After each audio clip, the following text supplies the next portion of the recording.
परम सच्चिदानंद घन प्रेमानंद स्वरूप नवनिभृत निकुंज महामहिम परम पावन श्री वृंदावन धाम के लाडिले युगल सरकार प्राणाराध्य प्राण प्रिय श्री श्यामा श्यामजू, समस्त सहचरी वृंद, खग मृग पशु पंछी तरुलता श्री यमुना रस रानी रज रानी, समस्त ब्रजवासी परिकर के चरणों में कोटिशाह प्रणाम, कोटिशाह नमन नमस्कार। प्रसंग चल रहा है महाप्रभु गौरांग देव 5 वर्ष के हो चुके हैं। विश्वरूप जी बड़े भ्राता 16 वर्ष के हो चुके हैं। विश्वरूप जी जो बड़े भाई हैं महाप्रभु गौरांग देव के, बड़े ही गंभीर और बड़े ज्ञानी महापुरुष हैं। इतनी छोटी अवस्था में कोई चांचल्यता चपलता, कोई यौवन का कोई भी उन्माद नहीं, हर समय गंभीर शांत रहना, भगवत चिंतन परायण रहना। अद्वैताचार्य जी की पाठशाला में ये अध्ययन करते। आचार्य अद्वैताचार्य जी ये गौर धर्म के प्रधान स्तंभ हैं। गौर लीलाओं के जो प्रथम प्रवर्तक, प्रबंधक और संयोजक समझे जाते हैं। अद्वैताचार्य जी वयोवृद्ध हैं, अवस्था में विद्यावृद्ध हैं, बुद्धि वृद्ध अर्थात ज्ञान वृद्ध है। पर बालक गौरांग की पदरज को अपने मस्तक पर सर्वोत्तम लेपन बनाया। जिन्होंने गौरांग देव से पहले अवतीर्ण होकर गौर लीला के अनुकूल वायुमंडल बनाया, उत्तम से उत्तम रंगमंच तैयार किया, उस पर गौरांग को प्रधान अभिनयकर्ता बनाकर भक्तों के साथ भांति भांति की लीलाएं कराई और गौरांग महाप्रभु के अंतर्धान होने पर अपनी संपूर्ण लीलाओं का संवरण करके आप भी तिरोहित हो गए। श्री अद्वैताचार्य के पूर्वज सिलहट जिले में लाउड़ परगने के अंतर्गत नवग्राम नाम के एक छोटे से ग्राम में रहते थे। हम पहले ही बता चुके हैं कि उस समय भारत में बहुत से छोटे छोटे राज्य थे जिनमें प्रायः स्वतंत्र ही नरपति शासन करते थे। लाउड़ भी एक छोटी सी रियासत थी। उन दिनों उस रियासत के शासनकर्ता महाराज दिव्य सिंह जी थे। महाराज दिव्य सिंह जी परम धार्मिक और गुणग्राही थे। उनकी सभा में पंडितों का बहुत सम्मान होता था। अद्वैताचार्य के पूज्य पिता पंडित कुबेर तर्क पंचानन महाराज की सभा के राज पंडित थे। तर्क पंचानन महाशय न्याय के अद्वितीय विद्वान थे, जो अद्वैताचार्य जी के पिता थे। उनकी विद्वत्ता की चारों ओर ख्याति थी। विद्वान होने के साथ ही साथ वे धनवान भी थे, किंतु एक ही दुख था कि उनके कोई संतान नहीं थी। इसी कारण वे तथा उनकी धर्मपत्नी लाभा देवी सदा चिंतित बनी रहती थी। लाभा देवी के गर्भ से बहुत से बच्चे हुए, पर असमय में ही इस असार संसार को त्याग कर परलोकगामी हुए। इसी कारण तर्क पंचानन महाशय अपने पुराने गांव को छोड़कर नवद्वीप के इस पार शांतिपुर में आकर रहने लगे। यहीं पर लाभा देवी के गर्भ रहा और यथा समय पर पुत्र हुआ। पुत्र का नाम रखा गया कमलाक्ष। यही कमलाक्ष आगे चलकर महाप्रभु अद्वैताचार्य के नाम से प्रसिद्ध हुए। अद्वैताचार्य जी बच्चापन से ही विनयी, चतुर, मेधावी और भगवत परायण थे। उन दिनों बंगाल में शाक्त धर्म और वाम मार्ग का बोलबाला था। देवी उपासना और वैदिक मार्ग के विरुद्ध आचरण करने वाली उपासना।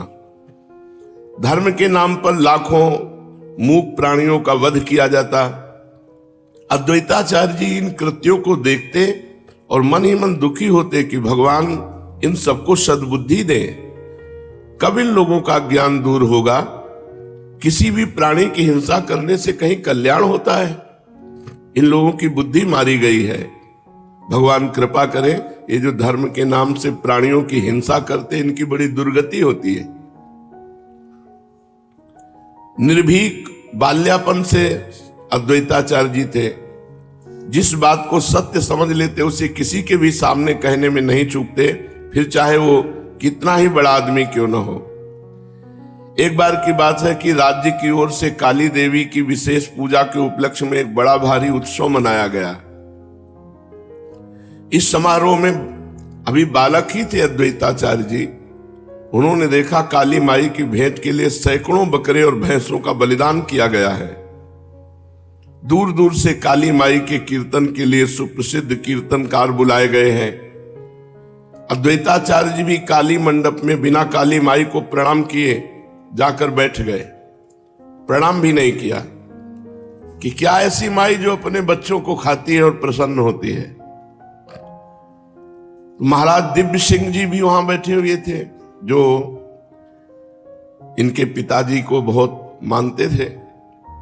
उनको बड़ा आश्चर्य हुआ कि इतने सभ्य परिवार का बालक इष्ट देवी को प्रणाम किए बिना बैठ गया।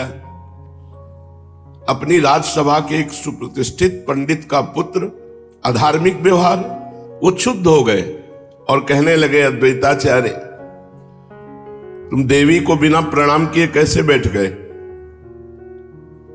इस पर अद्वैताचार्य जी रोष के साथ कड़क कर बोले, देवी है तो जगत जननी है, और जगत जननी है तो समस्त संतानें उसकी हैं।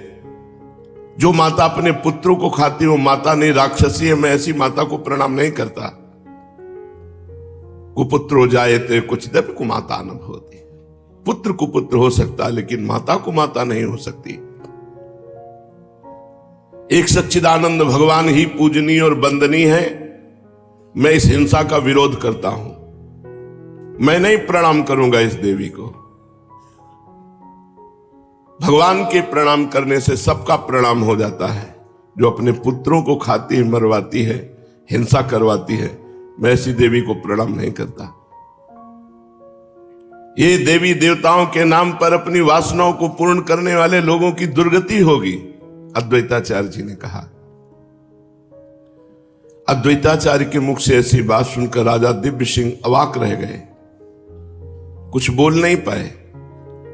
अद्वैताचार्य के पिता कुबेर तर्क पंचानन भी वहां बैठे थे। वो खड़े हो गए और राजा का पक्ष लेकर कहा, देवी देवता सभी भगवान नारायण के रूप है, इसलिए किसी भी देवी की प्रतिमा के सम्मुख प्रणाम न करना महापाप है, और तुम्हें भी ऐसा करना चाहिए, प्रणाम करना चाहिए। पिता की बात सुनकर अद्वैताचार्य निर्भीक होकर कहने लगे, एक जनार्दन भगवान की पूजा से सबकी पूजा हो जाती है, जहां किसी भी प्राणी को दुख नहीं दिया जाता, हिंसा नहीं की जाती। ये देवस्थान, ये देव पूजा है जहां पशुओं की बलि दी जा रही है। मैं नहीं प्रणाम करता। अद्वैताचार्य जी बालक थे पर बड़ी निर्भीक गर्जना के साथ, तो उनके पिता भी और राजा भी आश्चर्यचकित हो गए। महाराज ने इनकी बुद्धि की प्रशंसा की। इस प्रकार अल्पावस्था में अपनी निर्भीकता, दयालुता, वैष्णव परायणता का परिचय दिया अद्वैताचार्य जी ने। जब अद्वैताचार्य की अवस्था 12-13 वर्ष की हुई, तब पिता के समीप पढ़ने से इनकी तृप्ति नहीं हुई। उन दिनों इनके पिता लाउड में ही रहते थे। विद्याध्ययन के निमित्त शांतिपुर चले गए। समाचार मिलने पर इनके माता पिता भी इनके साथ शांतिपुर आ गए। यहां पर रहकर इन्होंने वेद, वेदांग, नव्य न्याय की विशेष शिक्षा प्राप्त की। थोड़ी ही दिनों में अद्वैताचार्य जी एक नामी पंडित गिने जाने लगे। कालांतर में इनके माता पिता जब परलोकवासी हो गए, मरते समय इनके पिता आदेश देकर गए थे कि हमारा गया जी में जाकर श्राद्ध अवश्य करना। पिता की अंतिम आज्ञा का पालन करने के निमित्त, उनकी परलोक गमन आत्मा की शांति के निमित्त अद्वैताचार्य जी ने श्री गया धाम की यात्रा की और वहां पर श्री गदाधर भगवान के चरण चिन्हों का दर्शन करके शास्त्रोक्त विधि के अनुसार पितृ श्राद्ध आदि सभी कृत्य बड़ी श्रद्धा के साथ कराए। अद्वैताचार्य जी अब युवा हो गए थे। भक्ति का अंकुर उनके हृदय में जन्म से ही था। विद्या ने उन्होंने भक्ति भाव तथा प्रेम को और भी अधिक विकसित कर दिया। वे सदा जीवों के कल्याण की ही बात सोचा करते थे कि संसार के प्राणियों का कल्याण कैसे होगा। संसार में उन्हें उपरामता सी हो गई। चित्त में वैराग्य तो पहले से ही था, अब माता पिता के परलोक गमन से निश्चिंत हो गए। इसीलिए इन्होंने भारत के प्रायः सभी मुख्य पुण्य तीर्थों की यात्रा की। श्वेतबंध, रामेश्वर, शिव कांची, मथुरा आदि तीर्थों में भ्रमण करते हुए भगवान माध्वाचार्य के आश्रम पहुंचे और वहीं पर श्रीमन माधवेंद्र पुरी महाराज भी उपस्थित थे। इन श्री माधवेंद्र पुरी ने ही पहले सन्यासियों में भक्ति भाव तथा मधुर उपासना का प्रसार किया। श्रीमन माधवेंद्र पुरी के शिष्यों में ईश्वर पुरी, श्री परमानंद पुरी, श्री ब्रह्मानंद पुरी, श्री रंगपुरी, श्री पुंडरीक विद्यानिधि तथा श्री रघुपति उपाध्याय ये विशेष उल्लेखनीय है। श्री ईश्वरपुरी तो इनके अंतरंग तथा प्रधान शिष्य थे। इन्हें ही श्री गौरांग के दीक्षा गुरु होने का सौभाग्य प्राप्त हुआ था। ईश्वरपुरी जी गौरांग महाप्रभु के दीक्षा गुरु थे। श्री माधवेंद्र पुरी अद्वैताचार्य को देखकर बड़े प्रसन्न हुए। अद्वैताचार्य जी की शीलता, नम्रता, विद्या, भक्ति और देश के उद्धार की सच्ची लगन को देखकर श्रीमन माधवेंद्र पुरी जी गदगद हो गए। उन्होंने अद्वैताचार्य जी को छाती से लगाया और श्री कृष्ण मंत्र की दीक्षा देकर इनमें नव शक्ति का संचार किया। अपने गुरुदेव के सामने भी इन्होंने अपनी मनोव्यथा प्रकट की। तब पुरी महाशय ने आश्वासन देते हुए कहा, तुम चिंता न करो, संसार की रचना जिन्होंने की है वे इस बढ़ते हुए कदाचार को देख रहे हैं। वही भक्त भयहारी भगवान अवतरित होकर मिटेंगे, तुम घबराओ मत। भगवान शीघ्र ही अपने किसी विशेष रूप से अवतार लेकर भक्ति का उद्धार करेंगे। गुरुदेव श्रीमन माधवेंद्र पुरी के आश्वासन से इन्हें विश्वास हो गया कि भगवान का अवतार होने वाला है। भक्तों को अभय करने वाले भक्त भय भंजन कोई न कोई निमित्त लेकर धराधाम पर आने वाले हैं, क्योंकि गुरुदेव ने कहा है। इसलिए अपने गुरुदेव की चरण रज मस्तक पर चढ़ाकर संपूर्ण ब्रज की यात्रा की और फिर शांतिपुर लौट आए। श्री अद्वैताचार्य जी कुशाग्र बुद्धि भगवान के भक्त श्रीमन माधवेंद्र पुरी पर बड़ा प्रभाव पड़ा। गुरुदेव के ऊपर शिष्य का प्रभाव, शिष्य पर गुरुदेव का प्रभाव तो सुना जाता है। अद्वैताचार्य जी की कुशाग्र बुद्धि भगवत भक्ति, इसका प्रभाव श्रीमन माधवेंद्र पुरी पर पड़ा। बड़े प्रभावित हुए इनकी भक्ति भाव से। जब उन्होंने गौड़ देश की यात्रा की तो वे शांतिपुर भी पधारे। श्रीमन माधवेंद्र पुरी और कुछ काल अद्वैताचार्य जी के घर में रहे। अद्वैताचार्य जी नामी पंडितों के स्थान पर आ गए और बड़े बड़े धनवान इनके चरणों में झुकने लगे। शांतिपुर के वैष्णवों में वे एकमात्र प्रधान वैष्णव अद्वैताचार्य जी थे। उन दिनों शास्त्रार्थ करना और पांडित्य का प्रधान गुण दिखाना ये प्रधानता थी। वाद विवाद में विपक्षी को पराजित करके अपने पांडित्य का प्रदर्शन करना उन दिनों भारी पंडित होने का प्रमाण पत्र था। इसलिए बहुत से पंडित अपने को दिग्विजयी बताते थे और जिसके भी पांडित्य की प्रशंसा सुनते उसी से शास्त्रार्थ करने को उद्यत हो जाते थे। अद्वैताचार्य की ख्यात सुनकर भी एक दिग्विजयी तर्क पंचानन महाशय इनसे शास्त्रार्थ करने आए, पर अद्वैताचार्य की तो भागवतिक बुद्धि थी, एक क्षण में परास्त हो गए और इनके शिष्य बन गए। इसलिए अद्वैताचार्य की और भी पहले से अधिक ख्याति हो गई। इनके पिता के आश्रयदाता महाराज दिव्य सिंह जी भी इनकी प्रशंसा सुनकर इनके दर्शनों के लिए आए और उन्होंने इनका भक्ति भावपूर्ण पांडित्य देखकर अपने सफेद बालों वाले सिर इनके चरणों पर रख दिए और गदगद कंठ से कहा, आपने अपने संपूर्ण कुल का उद्धार कर दिया, कृपा करके मुझे भी अपने चरणों की शरण दीजिए। बूढ़े राजा शाक्त होने पर भी इनके शिष्य बन गए और वैष्णव बन गए। वे बड़ी श्रद्धा रखते। अंत में उन्होंने राजकाज छोड़कर एकांत में अपना निवास स्थान बना लिया और कृष्ण कीर्तन करते करते शेष आयु का अंत किया। महाराज दिव्य सिंह अद्वैताचार्य जी की बाल लीलाओं का वो चिंतन करते थे। अद्वैताचार्य जी की बाल लीलाओं का गायन करते थे राजा दिव्य सिंह जी, और अद्वैताचार्य जी को गुरु बनाया।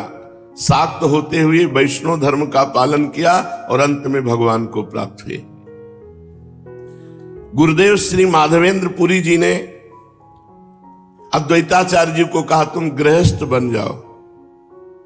गुरुदेव की आज्ञा तुरंत सिरोधार्य करके इन्होंने नारायणपुर निवासी पंडित नरसिंह भादुड़ी की सीता और ठकुरानी नाम की 2 पुत्रियां थीं, उन दोनों से विवाह किया और सुखपूर्वक गृहस्थ धर्म का पालन करने लगे। ये बड़े ही उदार कोमल हृदय कृष्ण कथा प्रिय थे। भेदभाव या संकीर्णता को ये कृष्ण भक्ति में बाधक समझते थे।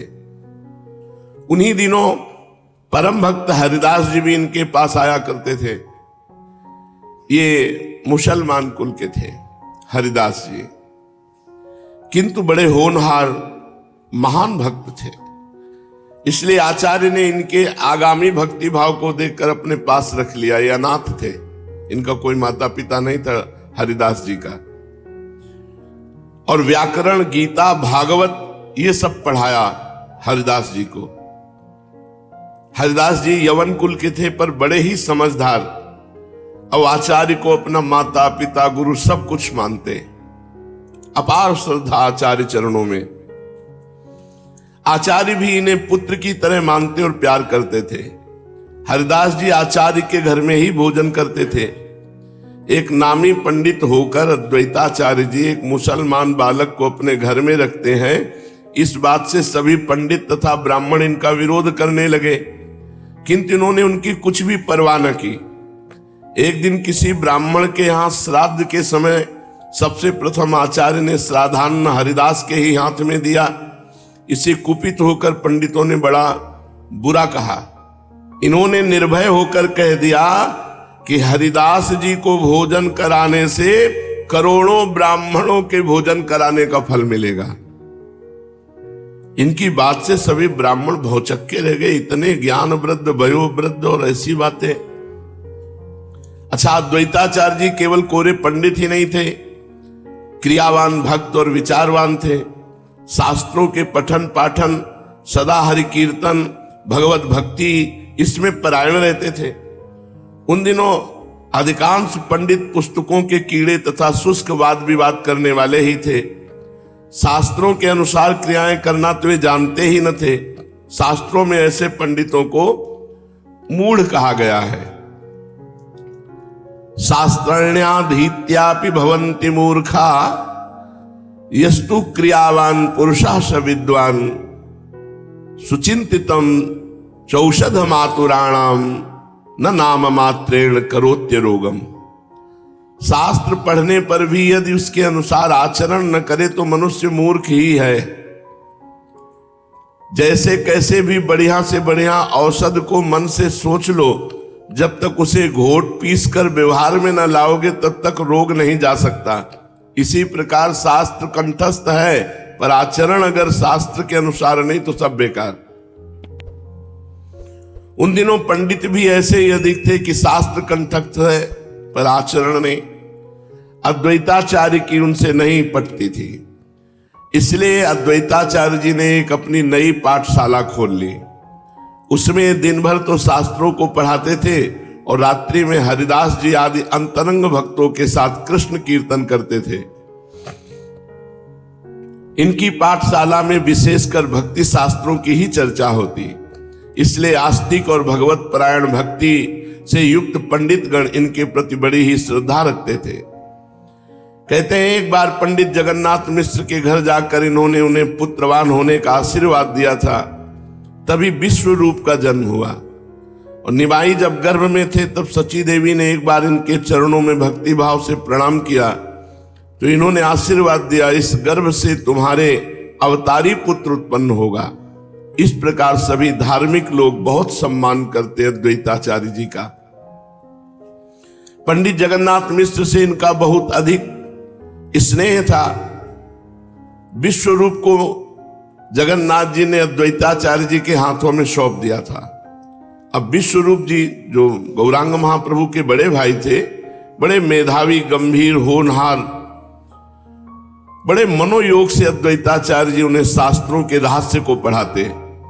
विश्वरूप एक बार जिस श्लोक को पढ़ लेते, दोबारा उन्हें पूछने की आवश्यकता नहीं होती।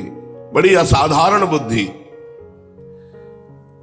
और आचार्य अद्वैताचार्य की पाठशाला में प्रायः ऐसे ही विद्यार्थी पढ़ते। भक्तित्व और सद्ज्ञान वर्धनकारी ये पाठशाला थी अद्वैताचार्य जी की। केवल जीविका चलाने के लिए नहीं, पाठशाला में भक्ति तत्व को बहुत गहराई से समझाते। और विश्वरूप जी की नवीन अवस्था, पवित्र बुद्धि तो एकदम डूब गए। उनके मन में ये सब प्रश्न आने लगा कि संसार जब सत्य नहीं तो इसमें जाएं क्यों? जब यहां कुछ सत्य नहीं है तो क्यों इसमें हम फंसे? अब इनकी बड़ी विलक्षण स्थिति हो गई। इस असार संसार को सत्य मानकर जो रमण कर रहे हैं, बड़ा झूठा खेल है। भगवत पाद पद्मों से पृथक होकर प्राणी प्रारब्ध कर्मानुसार असंख्य योनियों में भ्रमण करता हुआ मनुष्य योनि में जब आता है तो एक यही योनि है जिससे वो अपने सत स्वरूप को पुनः प्राप्त कर सकता है। मनुष्य योनि ही कर्म योनि है, शेष सभी भोग योनियां हैं। मनुष्य ही कर्म के द्वारा निष्कर्म आवागमन से मुक्त हो सकता है। जीव अपनी वासनाओं के द्वारा ऐसे कर्म करता है कि बार बार जन्म, बार बार मरण। यदि कर्म वासना क्षय हो जाए तो परावर भगवान का साक्षात्कार हो जाए। भगवान के दर्शन होने से तीन बातें होती हैं। हृदय में जो अज्ञान की ग्रंथि पड़ी है, जिसके कारण हम संसार के भोगों को, संसार को सत्य समझ बैठे हैं, वो ग्रंथि खुल जाती है। दूसरी बात, अज्ञान संशय के द्वारा उत्पन्न होता है।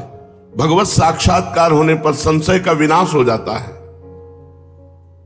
तीसरी बात, जन्म मृत्यु ये कर्म बंधन से होते हैं। भगवान का साक्षात्कार होते ही कर्म बंधन नष्ट हो जाता है तो संसार चक्र से मुक्त हो जाता है। तीन बातें होती हैं। हृदय की अज्ञान ग्रंथि खुल जाती है, समस्त संशय नष्ट हो जाते हैं और जन्म मरण से मुक्त हो जाता है भगवान के दर्शन पाकर। और यही तो जीव का परम पुरुषार्थ है। त्याग धर्म सृष्टि के आदि में सबसे प्रथम उत्पन्न हुआ। सभी प्राणियों का मुख्य और प्रधान उद्देश्य कल्याण के लिए त्याग है। ये संसारी पुरुषों का इस त्याग से कोई संबंध नहीं रहता। इन्होंने त्याग को ही त्याग दिया है।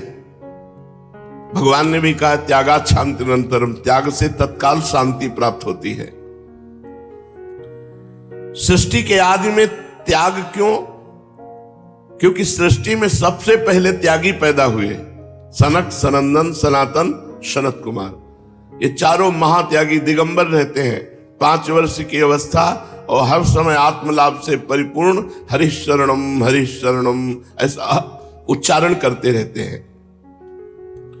फिर भगवान के वामन, कपिल, दत्तात्रेय, ऋषभदेव आदि बहुत से अवतारों ने त्याग का ही उपदेश किया है। त्याग ही साधना है, इसीलिए मनुष्य को साधक कहा गया है। बहुत से लोग कहते हैं गृहस्थ धर्म यदि निष्काम भाव से किया जाए तो सर्वश्रेष्ठ है, किंतु ये रोचक और सुनने में मधुर शब्द है। निष्कामता रह ही नहीं सकती। गृहस्थ में इतनी कामनाएं हैं कि निष्कामता क्या है ये समझ ही पाना कठिन है। पूर्व जन्म के संचित वासनाओं के अनुसार सर्व त्याग करने में गृहस्थ समर्थ नहीं होते, तो उनके आश्वासन के निमित्त ये बात कही जाती है। त्याग से ही भगवत प्राप्ति होती है। वासनाओं को संयम में लाकर, समस्त वासनाओं का त्याग करके यदि स्वर्ग आदि की चाह ना करे तो जन्म मरण से निश्चित मुक्त हो जाए। वासनाओं का त्याग करना पड़ेगा। अंदर जो उठी हुई कामना है, वासना है, जब तक इसका त्याग नहीं करोगे तब तक भगवत प्राप्ति नहीं होगी। पूर्व जन्म की वासनाओं के अनुसार प्राणी स्वयं इन बंधनों में फंसता जाता है। कर्दम प्रजापति ने 10,000 वर्ष तक भगवान की अनन्य भाव से भूख प्यास सहकर और प्राणों का निरोध करके तपस्या की, और जब भगवान प्रसन्न हुए तपस्या से, उनके सम्मुख प्रकट हुए, कहा वरदान मांगो, तो उन्हें हाथ जोड़ करके कैसी सत्य बात कही। उन्होंने कहा भगवान, मुझ में और ग्राम में पशु में कोई अंतर नहीं। मैंने कामना से तुम्हारी उपासना की है। मैं काम सुख का इच्छुक हूं। यदि आप मुझे वरदान देना चाहते हैं तो मेरे अनुकूल मुझे पत्नी प्रदान कीजिए, यही मैं वरदान मांगता हूं। 10,000 वर्ष की घोर तपस्या के फल स्वरूप पत्नी का वरदान, ये सुनकर भगवान के नेत्रों में जल भराया, और वही जो जल गिरा उसी से बिंदुसर तीर्थ बन गया। वे अपनी माया की प्रबलता देखकर स्वयं आश्चर्यचकित हो गए।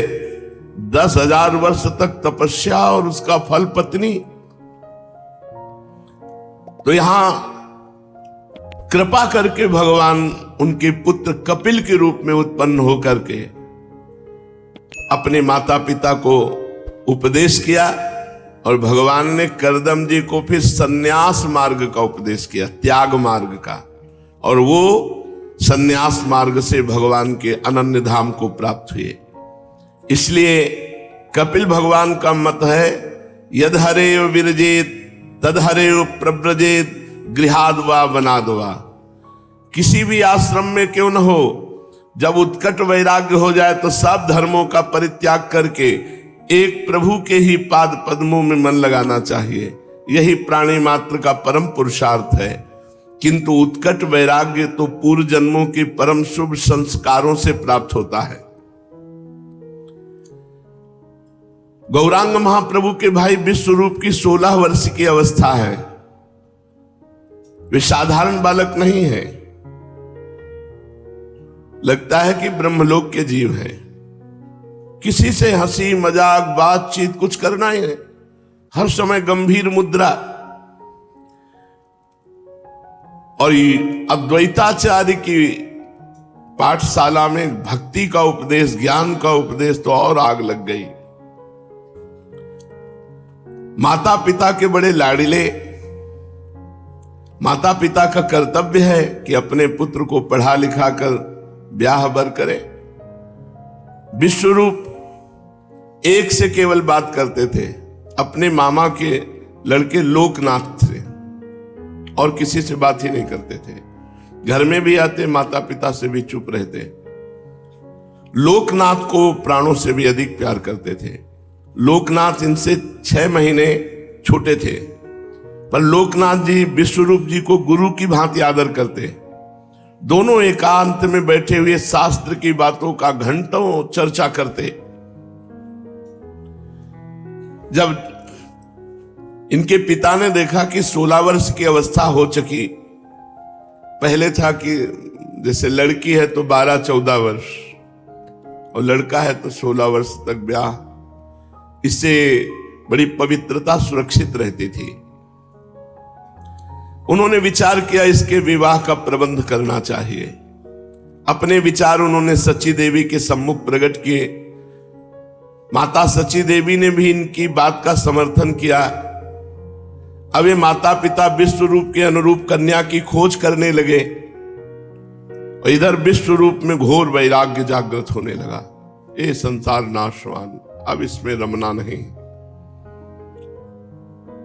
वैसे 15-16 वर्ष की अवस्था में एक उन्माद आता है जवानी का, लेकिन ये तो बिल्कुल अलग। चित्त प्यारे के मिलन के लिए इनका तड़प रहा था। एक मीठी मीठी वेदना इनके हृदय में था कि मैं भगवान के लिए सर्वस्व न्यौछावर करके कष्ट पूर्वक भजन करूं। और माता पिता के मन में चल रहा है कि अनुरूप दुल्हन ला करके ब्याह करूं, और इसलिए विशेष तत्परता की कि बहुत गंभीर रहता, कहीं वैराग्य का मार्ग ना ले ले। इसलिए सची माता से सलाह करके जगन्नाथ मिश्र ने तय किया कि अगर ब्याह हो जाएगा तो मन फिर पत्नी में लग जाएगा। बहुत से फंस जाते हैं, पर जो भगवान के निज जन होते हैं उनको न कंचन फंसा सकता है, न कामिनी और न कीर्ति। जब कान में ये बात पड़ी विश्वरूप जी के कि विवाह तय हो रहा है, विवाह की बात हो रही, तब वो एकदम जैसे सो के कोई जगह, नहीं मुझे भगवान की प्राप्ति करनी, मुझे विवाह नहीं करना। बार बार सोचने लगे क्या विवाह करके सांसारिक सुख भोगने से मुझे परम शांति मिलेगी? क्या मैं गृहस्थी बनकर इस जन्म मरण के चक्र से मुक्त हो जाऊंगा? क्या मुझे माता पिता और भाइयों के बीच अपने प्रेम को सीमित बनाकर संसारी बने रहना चाहिए? अब उनके विचार बढ़ गए, नहीं मुझे संन्यास लेना चाहिए। एक दिन लोकनाथ ने एकांत में से पूछा, भैया क्या कारण है, तुम अब बहुत गंभीर रहते हो, अब तो बातचीत भी नहीं करते। उनकी बात टालते हुए कहा, नहीं नहीं कुछ नहीं, ऐसा कुछ नहीं है, बस वही शास्त्रों की बातें सोचता रहता हूं, कोई विशेष बात नहीं। तो उन्होंने कहा, आप बतावें या ना बतावें मैं सब जानता हूं, जब से आपके विवाह की बात आई है तब से आपके भाव और गंभीर हो गए हैं। आप विवाह के बंधन में क्या फंसना नहीं चाहते? क्या सर्वस्व त्याग करना चाहते हैं? किंतु मैं आपके चरणों में यही प्रार्थना करता हूं कि अगर त्याग भी करना तो मेरा मत करना, मुझे बताना, मैं आपके साथ भाग चलूंगा। यही मेरी अंतिम प्रार्थना है। विश्वरूप ने गाढ़ आलिंगन करते हुए कहा, भैया तुम कैसी बात कर रहे हो, ऐसा कुछ नहीं है, ऐसा कुछ होगा तो तुम्हारी सम्मति जरूर लेंगे। तुम तो मेरे प्राण हो, भला तुम्हें छोड़कर मैं कैसे जा सकता हूं। दोनों अपने अपने घर को चले गए।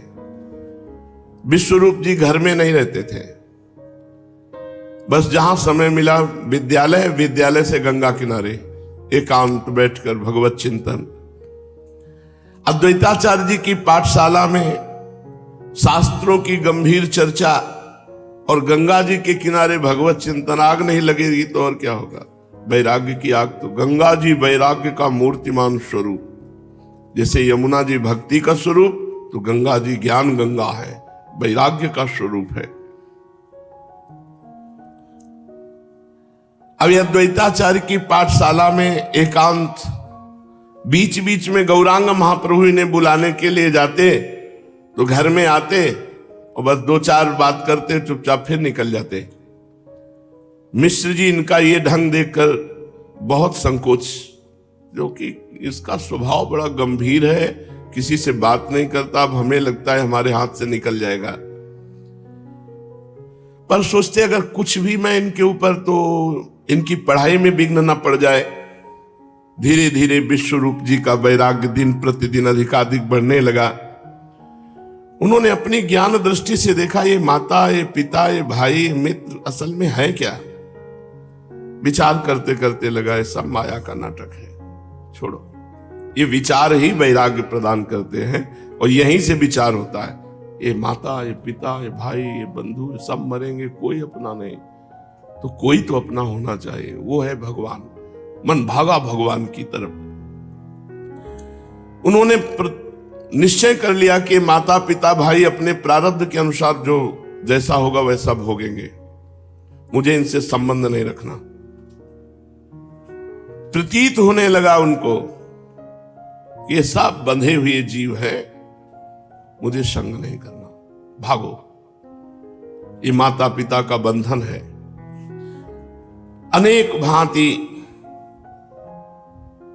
समझाने की कोशिश की कि मैं धैर्य पूर्वक रहूं, पर धैर्य कहां, आग लग गई। वो फिर भागो, बस एक हो जाता, एक ही अंदर आता, भागो, कुछ नहीं, कोई प्रश्न नहीं, हर प्रश्न का उत्तर भागो, तभी भगाता है वैराग्य। ये संसार के लोग बिना विचारे अंधे की भांति आगे बढ़ते चले जा रहे हैं। मनुष्य, पशु, पक्षी, वृक्ष सभी अपने अपने अनुसार राग में फंसे हुए हैं। कोई विवेक नहीं कर रहा, कोई समझ नहीं रहा कि नाशवान संसार है, इसमें फंसकर समय व्यर्थ नष्ट कर रहे हैं। एकदम मोह नष्ट हो गया, माता पिता भाई सबका मोह नष्ट हो गया। ज्ञान ने सबके मोह का नाश कर दिया। अब वे समझ गए, मन ही मन कहने लगे संसारी लोग दया के पात्र हैं। न जाने क्या क्या विचार करते हैं, बड़े बड़े विधान बनाते हैं और माया में फंसकर अपने जीवन को नष्ट कर देते हैं। लोग कहते हैं अजी अभी संसार का सुख भोग लो, आगे चलकर भगवत भजन करेंगे। अरे अज्ञानी, ये पता नहीं कि आगे तुम चल भी पाओगे कि नहीं। क्षण भंगुर नाशवान शरीर है। अभी भजन करो, दूसरे क्षण के लिए नहीं। काल करे सो आज कर, आज करे सो अब। पल में परलय होएगी, बहुर करोगे कब। यावत स्वस्थमिदम कलेवर गृहम, यावत च दूरे जरा, यावत चेन्द्रिय शक्तिर प्रतिहता, यावत क्षयो नायुषः, आत्मश्रेयसी तावदेव विदुषा कार्य प्रयत्नो महान, प्रोद्दीप्ते भवने चकूप खननम प्रत्युद्यमा की दृशा। अरे वो भाई, जब तक तुम्हारा शरीर स्वस्थ है, जवान है, तब तक भजन कर लो। वृद्धावस्था जब तक तुमसे दूर है, तभी तक तुम भजन कर लो। इंद्रियां जब तक तुम्हारी शक्तिशाली है, तभी तक तुम भजन कर लो। नहीं, जहां वृद्धावस्था आई, बुढ़ापा और इंद्रियां शिथिल भई, सारा का सारा मन शरीर में लगा रहता है, भजन में नहीं। अभी उपाय कर लो। नहीं, जैसे आग लगने पर कुआं खोदना मूर्खता होगी, ऐसे वृद्धावस्था और रोग आ जाने पर भजन की बात करना मूर्खता होगी। फिर भजन नहीं होता। बंधन का हेतु ममत्व है। ममत्व का संबंध मन से है, और जिसने मन से ममत्व को निकाल दिया वो तो नित्य मुक्त ही है। उसके लिए न कोई अपना है न पराया। वो तो अनेक रूपों में एक ही आत्मा को चारों ओर देखता है। फिर वो संकुचित सीमा में अपने को आबद्ध नहीं रख सकता। विश्वरूप ने निश्चय कर लिया कि मुझे भागना है, गृह त्याग करना है, अब नहीं रहना घर में। ये बड़ा कर्कश है वैराग्य। किसी के विषय में नहीं सोचता कि उसके हृदय में क्या होगा। अपने हृदय में जो आया सो ठान लिया। जहां पर माता पिता ही मुझे अपना समझते हैं, जहां नित्य प्रति भांति भांति के संसारी प्रलोभनों के आने की संभावना है, ऐसी जगह मुझे अधिक ठहरना नहीं चाहिए। विवाह की बातचीत होने पर तो आग लग गई वैराग्य को। अब नहीं, अगर अब रुके तो फंस जाओगे। ऐसा निश्चय कर लेने पर एक दिन इन्होंने अपनी माता को एक पुस्तक देते हुए कहा, मां, ये पुस्तक निमाई के लिए है। जब ये बड़ा हो तो इस पुस्तक को उसे दे देना, भूल मत जाना। माता ने सरलता के साथ उत्तर दिया, तू कहीं जा रहा है क्या? मैं भूल जाऊं तो तू अपने हाथ से दे देना। कोई तू जा रहा है कहीं? तू भी तो अब पंडित बन गया है, निमाई तुझसे ही पढ़ा करेगा। विश्वरूप जी अपने मानसिक भाव को छिपाते हुए कहा, हाँ ठीक है, मैं राह तो दे ही दूंगा, किंतु तू भी इस बात को ध्यान रखना। भूली भाली माता को क्या पता कि मेरा विश्वरूप अब 2-4 दिन का मेहमान है। 2-4 दिन के बाद इसकी मनमोहिनी सूरत हम लोगों को कभी देखने को न मिल सकेगी। माता अपने काम धंधे में लग गई। जाड़े का समय है, खूब कड़ाके का जाड़ा पड़ रहा है। सभी प्राणी जाड़े के मारे गुड़ी मुड़ी रात्रि में सो रहे हैं। चारों ओर शांति ही शांति, कहीं भी कोलाहल नहीं सुनाई पड़ रहा। सर्वत्र स्तब्धता छाई है। ऐसे समय विश्वरूप जी जाग रहे हैं। जब संसार सो रहा है तो वो जग रहे हैं। बस उहापोह। एक बार घर वालों की तरफ दृष्टि जाती है, फिर एक तरफ भगवान की तरफ दृष्टि जाती है। ये ऐसा ही होता है। बड़ा बल देते हैं भगवान, बड़ा बल देते हैं। देखो उस अवस्था में क्या कोई बलवान हो सकता है? 13 वर्ष की अवस्था या 16 वर्ष की अवस्था ये तो बड़ी कोमल अवस्थाएं होती, माता पिता के अधीन अवस्थाएं होती। ये हुआ वो महीनों चला था, एकदम हुआ बस अब कल भागना है। सुबह माता जी से कहा कल बाबा जी बन जाएंगे। 3 बजे भगे थे, तड़के 3 बजे। गांव में 3 बजे आधी रात समझो, वहां कोई बिजली हो तो होता नहीं। 3 बजे घर से। कितना महान बल उस परमात्मा ने दिया था कि वो अकेला बालक, ना कहीं कोई स्थान का पता है, ना कोई साथी है, ना खाने पीने की व्यवस्था है। और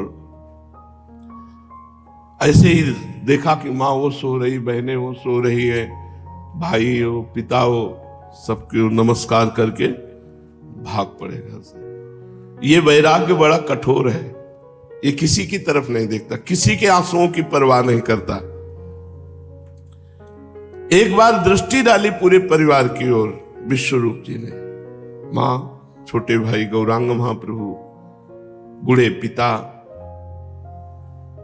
माता सो रही है, निमाई पास में आंखें बंद किए शयन कर रहे हैं।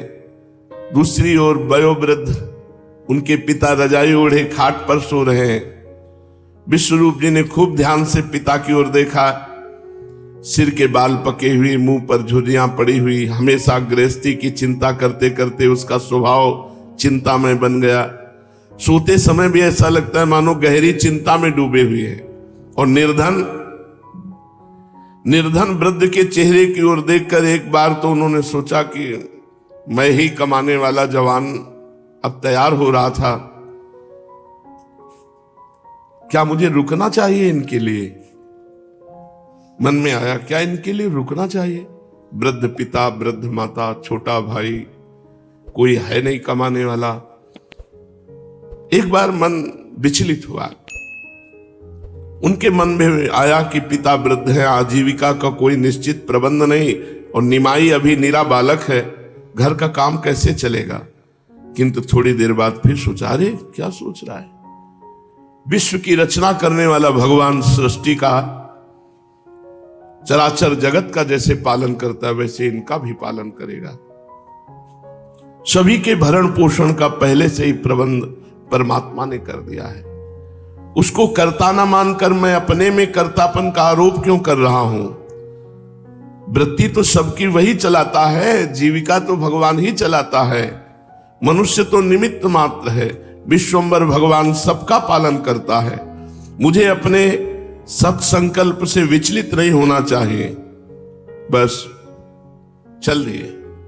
सोती हुई माता को मन ही मन प्रणाम किया, छोटे भाई को, निमाई को एक बार प्रेम पूर्वक देखा और निकल पड़े घर से। कितना आनंद होता है उस समय जब निकलता है कोई वैराग्य पूर्वक। संसार के किसी दुख से पीड़ित होकर घर छोड़ना एक अलग बात है, भगवान के लिए ऐसे जैसे जन्म जन्म की जेल तोड़ करके कोई भाग रहा हो, ऐसे ही। एक छोटी सी पीतल की लुट्टा था और एक चटाई थी और एक गीता, छोटी गुटका गीता का। वो भाग पड़े जैसे घर से कैसे भगवान मिलेंगे। वो प्रणाम करने योग्य भाव होता है उस समय जब कोई अपने संपूर्ण प्रियजनों का त्याग करके भगवान के लिए चलता है। निकल पड़े घर से। पहले से बता दिया था लोकनाथ जी से, तो गंगा किनारे मिले। दोनों एक दूसरे को देखे और प्रसन्न हुए। उन्हें अब यह चिंता हुई कि रात्रि में गंगा पार किस प्रकार कर सकते हैं। बहुत ठंडी का समय था, प्रातः काल होने वाला था, तो कहीं शीघ्र प्रातः काल में कोई गंगा स्नान करने ना आ जाए और हमें कहीं पहचान न ले, इसलिए गंगा पार जाना ही चाहिए इसी समय। और नाव मिलना असंभव था। दोनों ही युवक निर्भीक, जीवन का मोह तो उन्हें था ही नहीं। मनुष्य इस जीवन की रक्षा के लिए साहस के काम करने से डरा करता है, और जिसने जीवन की उपेक्षा कर दी है, जिसने अपने शीश को उतार कर हथेली पर रख लिया है, वो डरा नहीं करता। 15 किलोमीटर सुबह पैदल भागते हुए 15 किलोमीटर के बाद एक नंदेश्वर महादेव है, जो वहां जंगल में भगवान शंकर का मंदिर देखा, तब वहां सांस पे सांस आई कि काफी दूर आ गए, अब जल्दी पकड़े नहीं जाएंगे। बड़ा एक अजीब आनंद वैराग्य का होता है। असंभव शब्द वैरागियों के कोष में नहीं होता। जो शरीर संसार से वैराग्य लिए असंभव नहीं, बिना शंका के कूद पड़े गंगा जी में विश्वरूप जी और लोकनाथ जी। मानो इस संसार की दावाग्नि से निकलकर जगत जननी मां गंगा की सुशीतल गोद में शांति के लिए सदा प्रवेश कर गए। तैरना जानते ही हैं, जिस पास में नदी होती तो तैरना बच्चे सीख जाते हैं। ये तो गंगा जी थी, युवक थे, तैरने में प्रवीण थे, सामान कुछ पास था नहीं, इसलिए तैर करके निर्विघ्न गंगा पार हो गए। ठंडी के समय गंगा जी तो वैसे ही शीतल, शरीर के सभी वस्त्र भीग गए, लेकिन कौन ध्यान देता है, न ठंडी न गर्मी न भूख न प्यास, बलिहारी है उस वैराग्य की। निर्विघ्न गंगा पार हो गए। ये गर्मी सर्दी तभी तक व्याप्ति है जब तक शरीर में ममत्व होता है, और जब भगवान में ममत्व होता है तो शरीर की परवाह नहीं रहती। विश्वरूप निर्द्वंद हो चुके थे, गीले ही वस्त्र पहने आगे बढ़े। इसके पश्चात विश्वरूप जी का क्या हुआ कोई वृत्तांत नहीं, बस यहीं तक का वृत्तांत है। क्या हुआ इसका कोई वृत्तांत नहीं। इसके बाद बिल्कुल अलग, गुप्त, और अपने जीवन को भगवान में अर्पित करके पूर्ण कर दिया। इतना जरूर पता चला था कि ये अरण्य नामक सन्यासी से सन्यास ग्रहण किया, और सन्यास का नाम हुआ शंकरारण्य। लोकनाथ जी के द्वारा पता चला था, और लोकनाथ ने इनसे सन्यास लिया, विश्वरूप जी से। बड़ा निष्ठा का भाव था, इसीलिए पता चल पाया कि वो सन्यास ले लिए थे।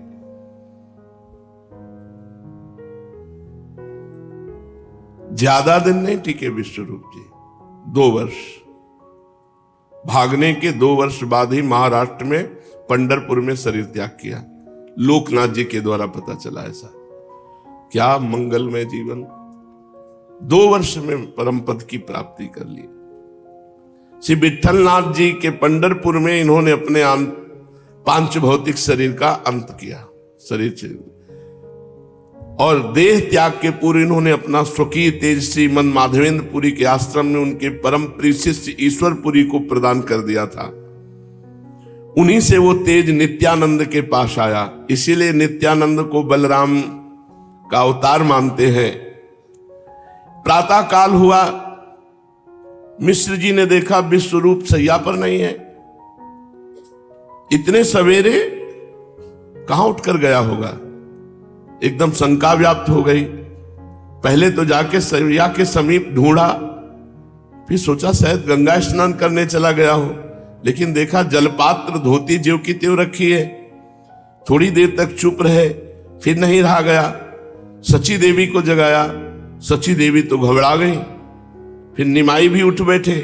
सची देवी ने उनके जो पिता नीलांबर चक्रवर्ती बेल पोखरा में थे वहां पूछवाया, देखो वहां तो नहीं गया अपने नाना के यहां, लोकनाथ के पास चला गया होगा। मिश्री जी जल्दी चक्रवर्ती महाशय के घर आए, वहां पूछा तो बोले लोकनाथ ही नहीं है, क्योंकि दोनों साथ भाग गए थे। सभी समझ गए, दोनों परिवार शोक समुद्र में डूब गए।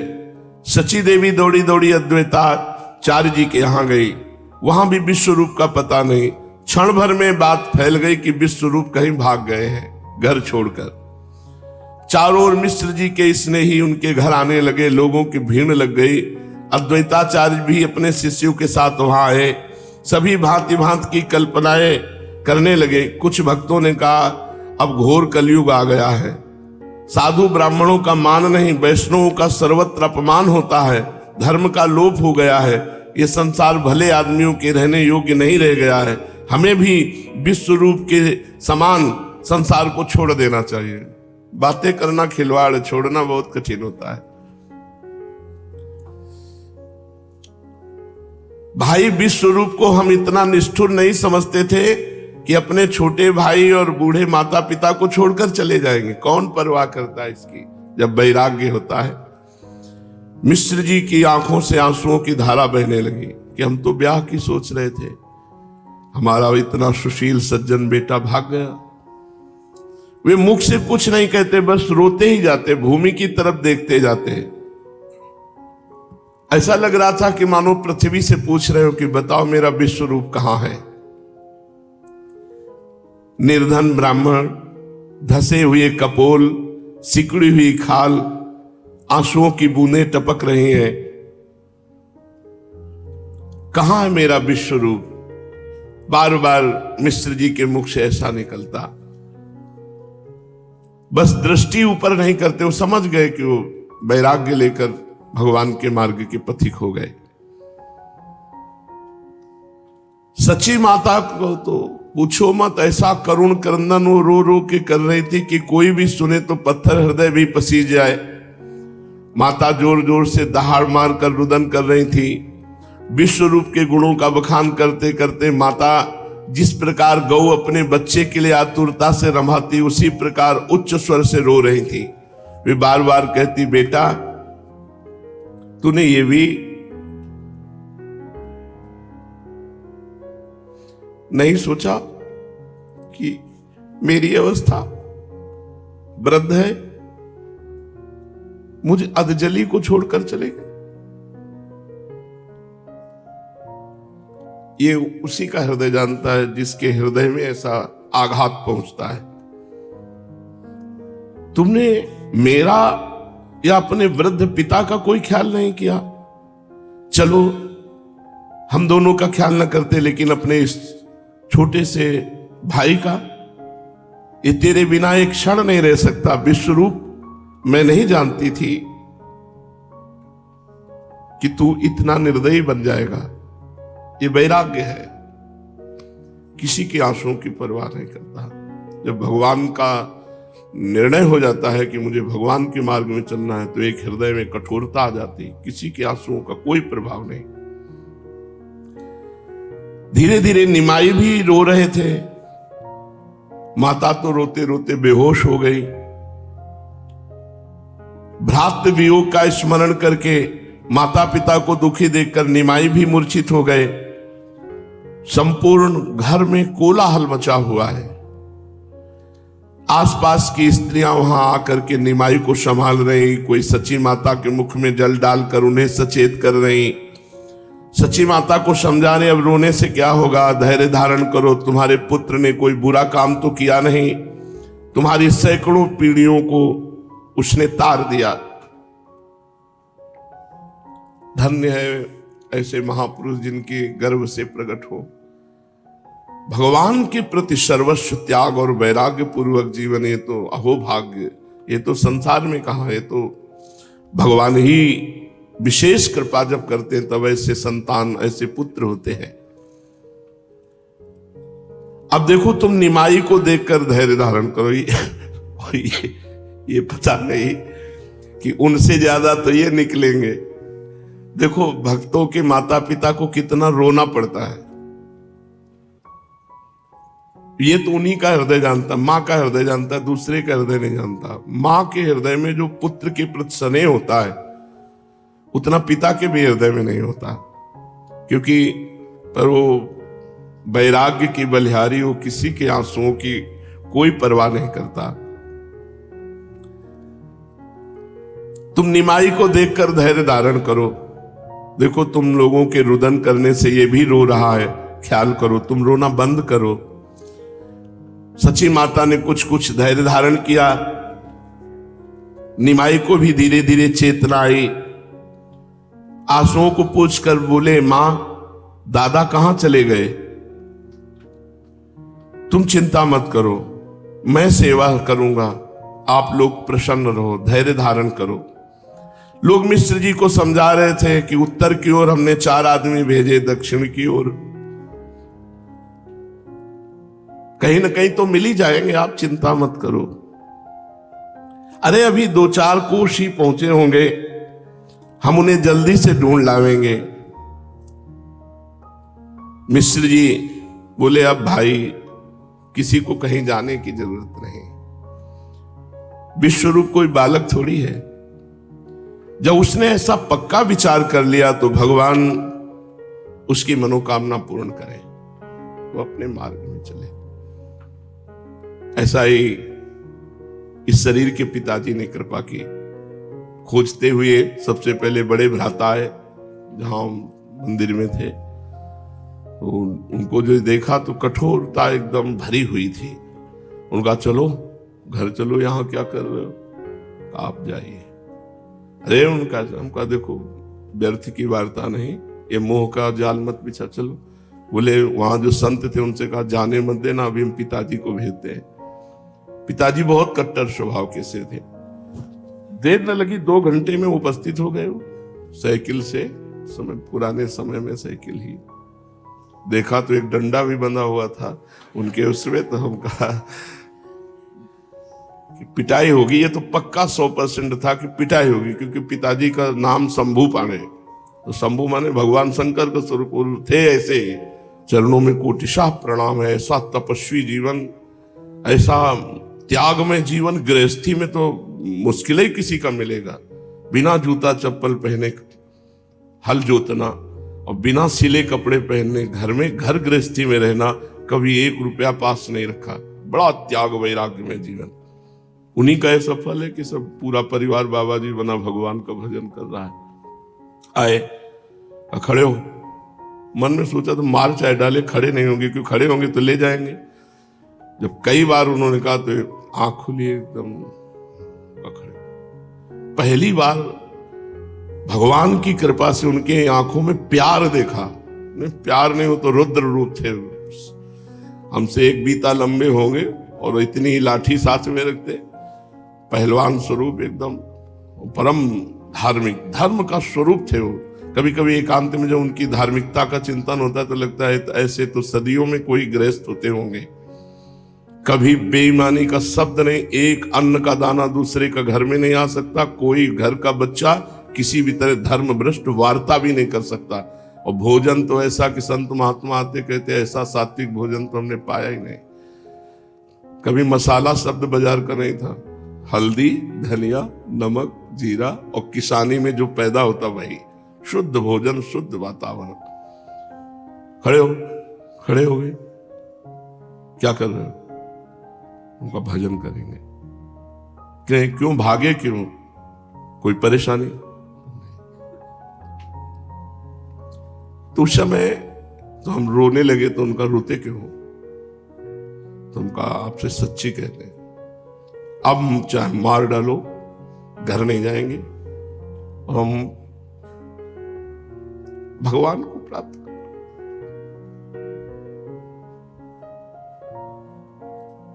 वो जो प्रथम वैराग्य होता है वो भगवान के द्वारा दिया होता है। बस उन्होंने हृदय से ऐसे लगाया और कहा जाओ। वो राम राम देते थे, वो राम राम राम ऐसी छाती से लगा। हम तुम्हारे मार्ग में बाधा नहीं करेंगे, जाओ। लेकिन ऐसे नहीं, शास्त्रीय पद्धति से चलो। एक आशीर्वाद दिया, कहा अगर तुम धर्म से चलोगे तो ऊषर में भी बैठोगे तो तुम्हारे ऊपर फूलों की वर्षा होगी। जाओ, तुम्हारा मार्ग कभी बाधा ना पड़े। पर एक ध्यान रखना, कभी जन्मभूमि की तरफ मुड़कर भी मत देखना। जाओ। बस वो संत थे, कुछ वर्ष वृंदावन भी रहे हैं। वो आशीर्वाद उनका, कभी सतमार्ग में उन्होंने बाधा नहीं पहुंची। और उनके आशीर्वाद से कभी हमको एक बार भी स्मरण नहीं हुआ कि हमें घर जाना है। बहुत कष्ट सह लिया, बहुत भूखे रह गए, एक बार तो चलते हैं 2-4 दिन रुकते हैं फिर भागते हैं वहां से, कभी ऐसा नहीं। जिस दिन से भागे उस दिन से कभी अपने जन्मभूमि की रसोई का भोजन नहीं पाया होगा, कभी जन्मभूमि में शयन नहीं किया होगा। दोबारा कभी जन्मभूमि में जब से गंगा के तट पर उतरे वैराग्य पूर्वक, फिर कभी नहीं। तो ये माता पिता का जो अंदर का हृदय होता है वो भले मोह युक्त हो जाए लेकिन जब उनको वास्तविक पता होता है कि भगवान का मार्ग कैसा, तो वो आशीर्वाद ही देते हैं, जाओ भगवान के मार्ग में आगे बढ़ो, अगर वो धर्म का ज्ञान रखते हैं। तो यहां भी मिश्र जी ने यही कहा कि भगवान उसके मार्ग को निष्कंटक रखे, वो कोई बालक नहीं है, जब विवेक पूर्वक चला है। बस समस्या ये होती कि अपने लोग चलते वैराग्य से हैं और फंस जाते राग में हैं। कोई महापुरुष बिरला होता है जो वैराग्य से चला और वैसे ही राग उसका नष्ट होते हुए वो परमात्मा को प्राप्त हो जाए। पिता के ऐसे साहसपूर्ण वचनों को सुनकर सभी को बड़ा आनंद हुआ। सभी इसी संबंध की बातें करते हुए घर लौट आए। अब थोड़ी थोड़ी देर लोग बात करते हैं, इसके बाद चले जाते हैं। बीतता तो माता पिता के है। अब अपने हृदय के सर्वगुण संपन्न पुत्र का वियोग, गहरा घाव इतना पड़ा पिता के हृदय में कि वो जीवित नहीं रहे। मिश्र जी विश्व रूप का वैराग्य लेना कहा तो जैसा भगवान, लेकिन वो सह नहीं पाए और वो संसार से विदा हो गए। अब सची माता को तो दो दो घाव, जवान पुत्र पता नहीं कहां गया, और जो पति थे वो भी अंतर्ध्यान हो। कितना महापुरुषों के घर वालों को कष्ट सहना पड़ता है, कैसी परिस्थिति होती। गरीबी करने लायक थे जवान तो बैरागी, जो कुछ सपोर्ट देने वाले थे वो पिता उनके, वो भी अंतर्ध्यान, तो सची माता अकेली और निमाई। कैसी कैसी परिस्थितियां होती हैं। आद्य गुरु भगवान शंकराचार्य की केवल माता जी, उनसे वैराग्य लेकर के, मतलब भगवान का मार्ग कोई साधारण हृदय वालों के लिए नहीं है। असाधारण हृदय होता है तब त्याग का मार्ग होता है।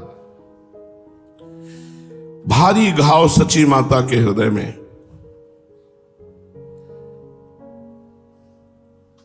गृहस्थी में कोई बिरले ऐसे होते हैं जो गरीब हो और धर्म में चलते हो। अब कोई आय का साधन नहीं रह गया।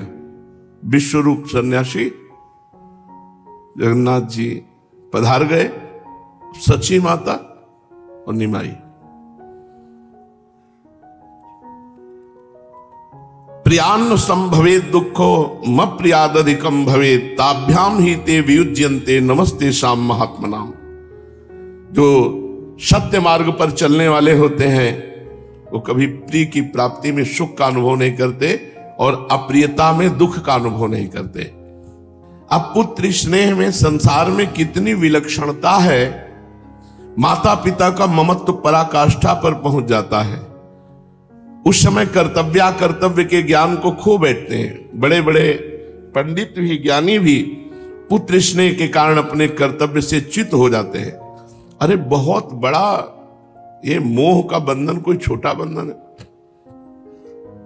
सयमसी में जब गुरु जी के पास थे तो जब से भगे थे, तो पहली बार जब माता जी आई तो लगा कि अब इन माता जी से बढ़कर हमें कहीं प्यार नहीं था। बस अब जितना अम्मा कहते थे बस इस शब्द से प्यार था। और माता जी से ही वैराग्य हुआ कि जब ये मर जाएंगे तो हम जिएंगे कैसे। तब लगा एकमात्र भगवान है। अब जब सुना कि माता जी आ रहे हैं तो घबरा गए, भागकर पहले मंदिर में गए और भगवान से प्रार्थना की कि मुझे बल देना कि मैं माता जी से बात कर लूं, क्योंकि आंसुओं से बात नहीं होती। जब माता जी आंसुओं से बात करेंगी तो पत्थर थोड़ी हृदय, तो एकदम भगवान ने बल दिया। बहुत एकदम जैसे बन ठन के बैठा जाए, ऐसे ये बोलना है, ऐसे ऐसे सोचना है, एकदम बैठ गए। जो ये आई से साष्टांग दंडवत। तो उनका तो स्वभाव और माँ का सबका ऐसा होता है, गले लिपट कर रोना, बैठे बैठे बहुत गंभीर उस समय उनका बैठे। तो उनका देखो हमको कोई उपदेश तो देना नहीं। माता जी के पहले शब्द थे, क्योंकि पंडित के घर जन्मे थे तो पता था, सब उनको पता है। उनका देखो पहले हमें उपदेश देना नहीं, हमारी बात सुन लो, फिर जो तुमको होगे हम बात मानेंगे। घर चलो, जीवन भर भजन करना जब तक हम जीवित रहें, इसके बाद तुम बैराग्य ले लेना। हमारे आंखों के सामने तुम भजन करते रहोगे ना, समय से भोजन हम देंगे, कोई काम नहीं, बस भजन करो।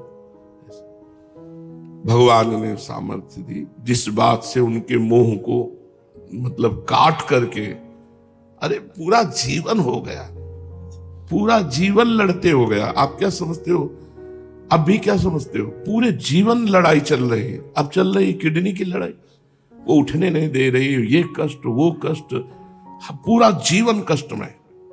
जब सामर्थ्य थी तो सेवा नहीं थी, जब सेवा है तो सामर्थ्य। बड़ा विचित्र भगवान का। मान लो इतनी सेवा दिए, दोनों किडनी ठीक होती तो सुबह शाम दोनों समय सत्संग चलता रहता।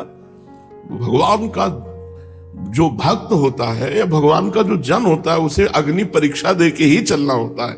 ऐसा नहीं होता जो बैलेंस बना के चलो तब तो ठीक है, और जो हे कृष्ण मैं तुम्हें प्राप्त करना चाहता हूं तो फिर आरे पे चलाते हैं, चलो इस पे। बहुत कठिन भगवान के द्वारा निर्वाह हो सकता है। अच्छा, पुत्र चाहे मूर्ख हो चाहे विद्वान हो, बहुत ही प्यारा होता है। जगन्नाथ मिश्र जी स्वयं अच्छे विद्वान कुलीन ब्राह्मण, विद्या के महत्व को जानते थे, सर्वगुण संपन्न। हमारा तो बंद करने का मन नहीं होता अब ऐसे महापुरुषों के चरित्रों में। चलो, श्री राधा वल्लभ लाल की